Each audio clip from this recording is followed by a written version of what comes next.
আমি এই বিশাল জগৎ দেখিনি। আমি দেখেছি কেবল একটি পরীক্ষার হল। যদি তুমি এই পৃথিবীকে সত্যিকার অর্থে বুঝতে চাও, তাহলে একটি পরীক্ষার হলের পাশে গিয়ে দাঁড়াও। এই ক্ষুদ্র কক্ষে জমা থাকে জগতের সকল নিয়ম আর সত্য। এই হলটিকে আমি বলি ছোট্ট একটি পৃথিবী। সেদিন আমি পরীক্ষার হলে বসেছিলাম।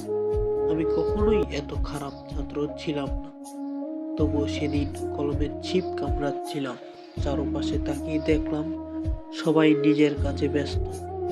কেউ সমাধান লিখছে, কেউ চোখে আতঙ্ক নিয়ে বসে আছে। কিছু মুখ ছিল আত্মবিশ্বাসে পূর্ণ, আবার কিছু মুখ ছিল হতাশার ছায়া। কেউ পরীক্ষার প্রশ্নের উত্তর দিতে পারছে, আবার কেউ ব্যর্থতার ভয়ে লুকিয়ে আছে। এই ক্ষুদ্র কক্ষে ছিল জীবনের প্রতিচ্ছবি। মেধাবী ছাত্রদের দেখলাম গর্ব নিয়ে লিখতে, আর দুর্বল ছাত্রদের দেখলাম সাহস খুঁজতে। তারা সবাই জানতো এই লড়াই তাদের নিজস্ব। এই পরীক্ষার হল যেন জীবনের মঞ্চ, যেখানে সবাই নিজের গল্প লিখছে।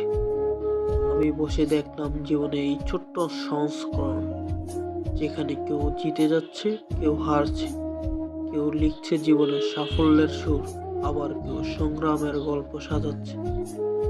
এই হল যেন একটি ক্ষুদ্র পৃথিবী, যেখানে সকল আবেগ, পরিশ্রম আর শর্তের সমাবেশ।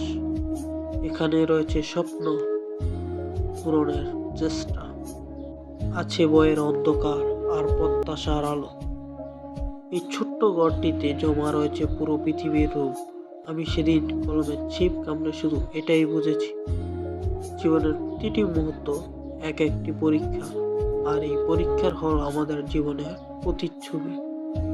তুমি যদি এই পৃথিবীকে বুঝতে চাও, তাহলে এই হলের গল্প কাছে ফিরে আসো। এখানে জমা রয়েছে জগতের সকল সত্য আর আবেগ।